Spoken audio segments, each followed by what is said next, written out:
నేను చాలాసార్లు చెప్పాను, చాలా మంది దగ్గర మనం విన్నాం కూడా. కర్మ కాలిపోతే కర్ర పామై కరుస్తుందట. ఎవరికి ఎప్పుడు ఎలాంటి దెబ్బ పడుతుందో ఎవరికి తెలియదు. మనం తోపులమి, మనం తురుగులమి అని చెప్పి కాళ్ళు ఎగరేసేస్తుంటాం. కానీ మనది కాని రోజు వచ్చిందనుకోండి, అంతే సంగతులు. ఎందుకంటే ఇప్పుడు బయటపడుతున్న కాకినాడ ఫైల్స్లో కొత్త కోణాలు వెలుగు చూస్తున్నాయి. మొన్న నేను ఒక వీడియో పెట్టాను, అది విపరీతమైన స్పందన వచ్చింది. ఏంటి ద్వారంపూడికి ఎందులో ఇన్వాల్వ్మెంట్ ఉన్నదా? ఇదిగో అన్నదమ్ములు, వీళ్ళేమి రామలక్ష్మణులు అనకూడదు, అన్నదమ్ములు. ఎందుకంటే ఇద్దరికీ కూడా కొద్దిగా కృష్ణలీలలు ఎక్కువ అని చెప్పి తూర్పుగోదావరి జిల్లాలో టాక్. మనం చెప్పేది కాదు ఇది. చాలామందిని అడిగితే టచ్ చేస్తే చెప్తారు వీళ్ళ గురించి, చాలా ఉన్నాయని. సరే, ఓకే, వాళ్ళ పర్సనల్స్, వాటి గురించి మనకు ప్రస్తావన ఇప్పుడు అవసరం లేదు. అయితే అనంతబాబు అరెస్ట్ అయ్యాడు, కేసు అయ్యింది, మళ్ళీ దాన్ని తిరగతోడుతున్నారు.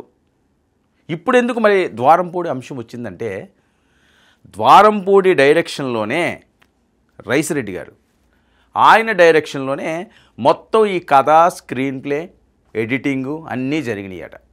ఏంటి జరిగింది, ఎలా జరిగింది? మరి ఆ టైం లైన్ నేను మొన్న చెప్పాను, ఒక 3 రోజులు టైం లైన్ మిస్ అయింది. మరి ఆ 3 రోజులు ఈయన ఎక్కడున్నాడు? 2 రోజులు అయితే దాచాడు, 3 రోజులు బయటకు వచ్చాడు. ఎక్కడున్నాడు? అసలు ద్వారంపూడి ఈయనకి ఎందుకు సహాయం చేశాడు? ఎక్కడ సహాయం చేశాడు? ఈ మర్డర్ చేసిన తర్వాత అనంతబాబు ఎక్కడికి వెళ్ళాడు? ఎవరికి ఫస్ట్ ఫోన్ చేశాడు? ఆ ఫోన్ ఎన్ని గంటలకు వెళ్ళింది? అప్పుడు సహాయం చేసే అన్నయ్య, పెద్దన్నయ్య, ద్వారంపూడి అన్నయ్య ఆ టైంలో ఎక్కడున్నారు? ఇది కదా మనకు కావాల్సిన టైం లైన్. ఒక మర్డర్ కేసు ఇన్వెస్ట్ చేయాలి అనుకుంటే ఇవన్నీ కూడా ఓ ట్రాక్ మీదకి తీసుకురావాల్సిన అవసరం ఉంది. మరి ట్రాక్ తప్పింది, మొత్తం మార్చేశారు, కంప్లీట్గా కేసునే తారుమారు చేసేశారు. మరి ఇందులో ఎవరెవరు పోలీసులు ఇన్వాల్వ్మెంట్ ఉన్నది అంటే, వస్తున్న టాక్ ప్రకారంగా అప్పుడు ఎస్పీ ఉన్నారంటారు, లోకల్ స్టేషన్ సిఐ ఉన్నారంటారు, వాళ్ళకి పక్క డైరెక్షన్లు వెళ్ళినాయట. ఆ డైరెక్షన్లోనే వాళ్ళు నడుచుకున్నారు. తప్పదు పోలీసులకి, పెద్దోళ్ళు ఏది చెప్తే అది వినాలి. కానీ అప్పుడు వైఎస్ఆర్సీపీ గవర్నమెంట్, వాళ్ళ గవర్నమెంట్, అప్పుడు ఎవ్వరూ వాళ్ళని టచ్ చేయలేరు, ఎవరు దాని మీద మాట్లాడలేరు. కానీ ప్రజా సంఘాలు, దళిత సంఘాలు ఇవన్నీ రోడ్లెక్కిని ఆయనకి మర్డర్ కేసు పెట్టారు, లోపల పెట్టారు. సరే, మళ్ళీ బయటకు వచ్చేసాడు, విజయోత్సవాలు జరుపుకున్నారు, సంబరాలు జరుపుకున్నారు. చూసారా తమ్ముడు నా పవర్ ఏంటని. ఎక్కడైతే కాకినాడలో నీ మీద ఆందోళనలు, నీ మీద ధర్నాలు, నేను అరెస్ట్ చేయాలి, నేను ఉరి తీయాలి అని ఏవైతే నినాదాలు వచ్చినాయో అవన్నీ కూడా చెల్లాచెదరు చేస్తే చూసావా, నువ్వు హ్యాపీగా బయటకు వచ్చేసావు అని చెప్పి పార్టీలు జరుపుకున్నారు. కొద్దిగా వెనక్కి వెళ్దాం. మర్డర్ జరిగిన రోజు రాత్రి ఆ టైంలో నేను ఒకసారి పరిశీలిస్తే నాకున్న ఇన్ఫర్మేషను, అలాగే గన్మ్యాన్ చెప్పిన అంశాలండి, ఎవరు బయట వాళ్ళు ఏమీ కాదు, గన్మ్యాన్ సిట్టు ముందు వచ్చిన అంశాలు, చాలా అంశాలు బయటికి చెప్పాడట. మొన్న నేను చెప్పాను కదా, మొదటిసారి అయితే చెప్పలేదు, కాసేపు అయితే అది కాదు సార్, ఇది కాదు సార్, ఇది కాదు సార్, అది కాదు సార్ అన్నాడు. ఆ తర్వాత తనదేం స్టైల్లో ఫ్లైట్ ఎక్కిస్తే మొత్తం చెప్పేసాడని. ఎందుకంటే అంత సీరియస్గా తీసుకున్నారు. దీనికి ఒక స్పెషల్ ఆఫీసర్ని రిక్రూట్ చేశారు. చాలా తక్కువ మందికి తెలిసిన అంశం ఇది. అనంతబాబు కేసు ఎందుకు నిర్వీర్యమైంది?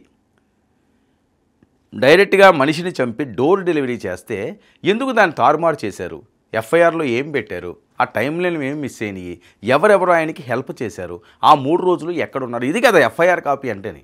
అది ఏమీ ఉండదు, చాలా ఎగ్గొట్టేశారు, అందులోని చాలా మిస్ చేసేసారు.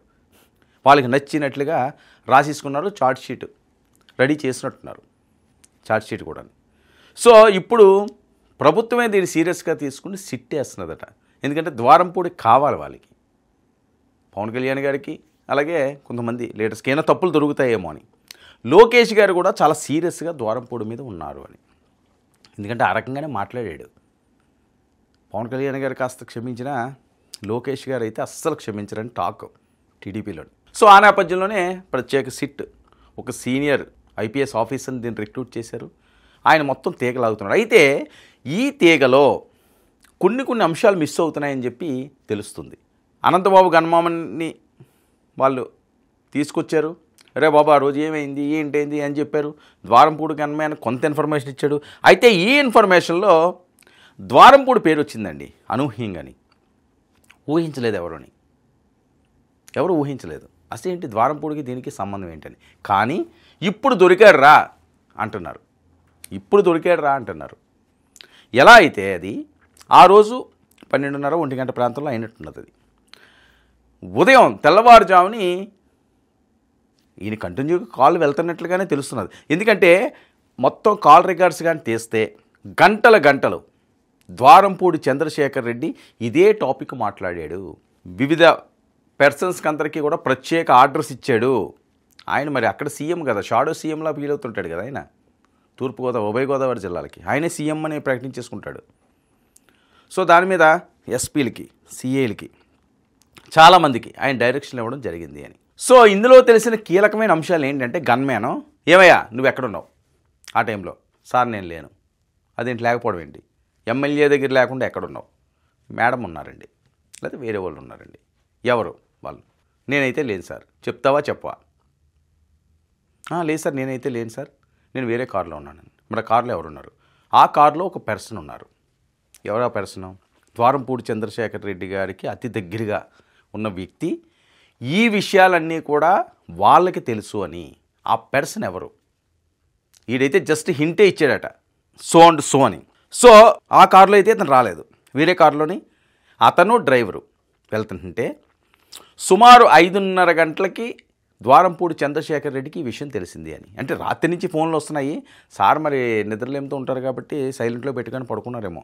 ఉదయం తెల్లవారుజామున తెలిసినట్లుగా వెంటనే డ్రైవర్ గారికి ఫోన్ చేస్తారు కదా. అందుకని నేను చెప్తున్నాను ఆ టైము 5:36 ఆ టైంలోని ఉదయం లేచిన వెంటనే ఫోన్ చేసారే మనం అర్జెంటుగా బయలుదేరిపోవాలరా అని. ఎక్కడి నుంచి బయలుదేరిపోవాలి? ఈ మర్డర్ జరిగినప్పుడు ద్వారంపూడి చంద్రశేఖర్ రెడ్డి ఎక్కడున్నాడు? తాడేపల్లి ఆయన గెస్ట్ హౌస్లో. ఇది వస్తున్న ఇన్ఫర్మేషన్లు. తాడేపల్లి ద్వారంపూడి చంద్రశేఖర్ రెడ్డి పర్సనల్ గెస్ట్ హౌస్లో ఆ రోజు నైట్ ఆయన స్టే చేశాడు. అసలు ఆయనకు ప్రోగ్రాం లేదు కాకినాడ వెంటనే. కానీ ఎప్పుడైతే ఇన్సిడెంట్ జరిగిందో, ఎప్పుడైతే తమ్ముడు దగ్గర నుంచి ఫోన్ వచ్చిందో, అయ్యో పాపం తమ్ముడు ఇన్ని కష్టాల్లో ఉన్నాడు, మర్డర్ చేసాడు తమ్ముడు, ఆయన కాపాడకపోతే ఎలాగ మనం అని చెప్పి హుటాహుటిన పరుగులు పెట్టాడట. పరుగులు పెట్టిన క్రమంలో ఏమైంది మరి? ఆయనతో ఉన్న ఆ పర్సన్ కూడా ఆయనతోటి ట్రావెల్ చేశారు. అంటే 6:30 7 గంటల టైంలో, లేకపోతే 7 7:30 టైంలో 3:30 నుంచి 4 గంటల ప్రయాణం విజయవాడ నుంచి కాకినాడ పట్టింది. గన్మ్యాన్ మొత్తం 20 కక్కింది మనకు తెలిసిన ఇన్ఫర్మేషన్. అంటే నేను అనేది ఏంటంటే సిట్ ఇప్పుడు దీని మీద దృష్టి సారించాలి. ఎంతసేపు అనంతబాబు ఈ అంశాలన్నీ కూడా ఒక పక్కన పెట్టండి, అది ఎలాగైనా వస్తుంటుంది. సహకరించేవాడు, తప్పు చేసినోడుకి ఎంత శిక్షో ఆ తప్పుకు ప్రోత్సహించిన వాడికి కూడా అంతే శిక్ష పడాలని చెప్పి చట్టాలు చెబుతున్నాయి, న్యాయస్థానాలు చెబుతున్నాయి. ఎందుకు వదిలేస్తారు అని చెప్పి కాకినాడ ప్రజలు చాలామంది మాట్లాడుకుంటున్నది. ఈయన పాత్ర చాలా ఎక్కువ ఉంది అని. ఈ 3:30 నుంచి 4 గంటలు కూడా కంటిన్యూగా ఇదే ఫోన్లు మాట్లాడేట ఆయన, ఇవే డైరెక్షన్లు. సుమారు 3:30 నుంచి 4 గంటలు ఏం చేయాలి, ఎలా చేయాలి, ఇతన్ని ఎక్కడుంచాలి, అతన్ని ఎవరు చూసుకోవాలి, ఎస్పీనేం మేనేజ్ చేయాలి, సిఏనేం మేనేజ్ చేయాలి, ఎస్ఐనేం మేనేజ్ చేయాలి, వాళ్ళ ఫ్యామిలీనేం మేనేజ్ చేయాలి. వాళ్ళ ఫ్యామిలీకి 20 లక్షల రూపాయలు ఆఫర్ చేశారని వస్తున్న సమాచారం. సరే వాళ్ళు నో అన్నట్టున్నారు. అదైతే వెళ్ళలేదు, వెళ్తే కాంప్రమైజ్ అయిపోతారు కదా, మాకు అవసరం లేదు అనేసినట్టున్నారు.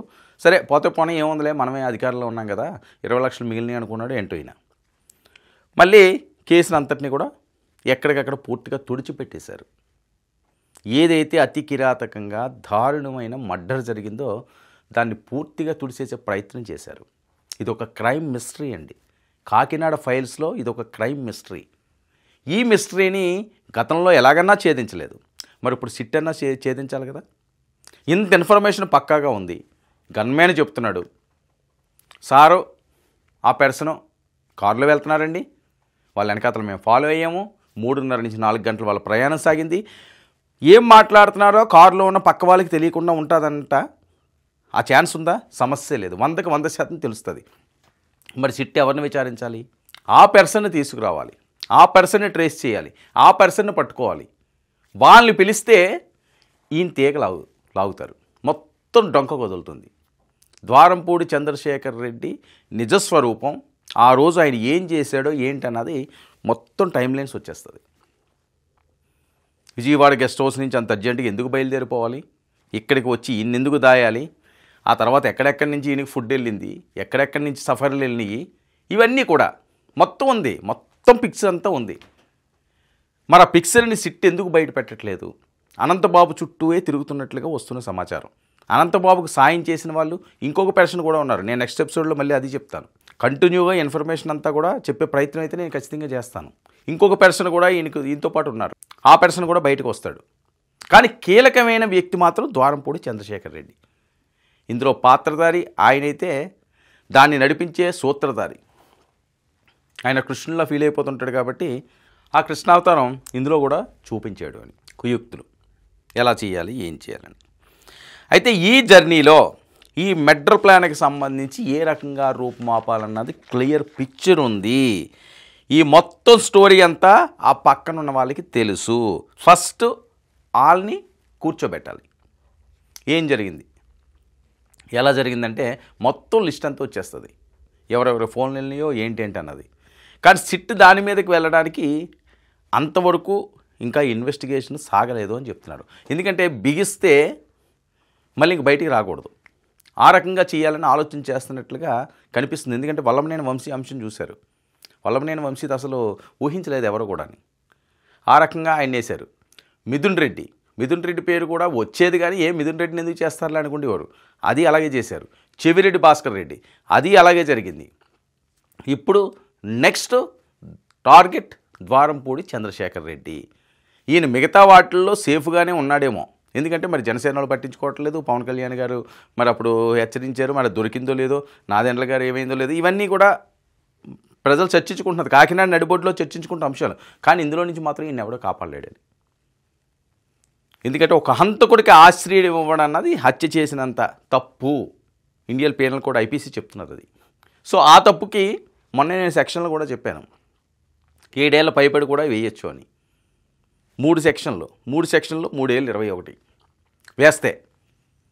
సో ద్వారంపూడి చంద్రశేఖర్ రెడ్డికి మాత్రం బ్యాడ్ టైం స్టార్ట్ అయిపోయింది, బ్యాడ్ డేస్ మొదలైపోయినాయి. ఇప్పటికే ఆయనకి ఇన్ఫర్మేషన్ వెళ్ళింది, ఆయన కాస్త టెన్షన్ పడుతున్నాడని కూడా సమాచారం అందుతున్నది. ఎందుకంటే టెన్షన్ పడతారు కదా, ఇప్పుడు దాకా ఏమీ లేదనుకున్నాం, మనం ధైర్యంగా ఉన్నాము, ఇప్పుడేంట్రా బాబు మళ్ళీ ఈ అనంతబాబు తీసుకొచ్చి నా మీద పడేస్తున్నారు, దీని నుంచి ఏ రకంగా బయటికి రావాలని. ఏ రకంగా బయటకు వచ్చే పరిస్థితి లేదు. ఆయన కాల్ రికార్డ్స్ తీస్తే హత్య జరిగిన రోజు రాత్రి హత్య జరిగింది, తెల్లవారుజాము నుంచి 4 గంటల కాల్ రికార్డ్స్ తీస్తే మొత్తం పిక్చర్ అంతా వచ్చేస్తుంది అనడంలో ఎటువంటి అనుమానం లేదు లేదు లేదు అంటున్నారు. ఇదంతా కూడా గన్మ్యాన్ పోసగుచ్చినట్లుగా సిట్టు ముందు పెట్టేశాడు.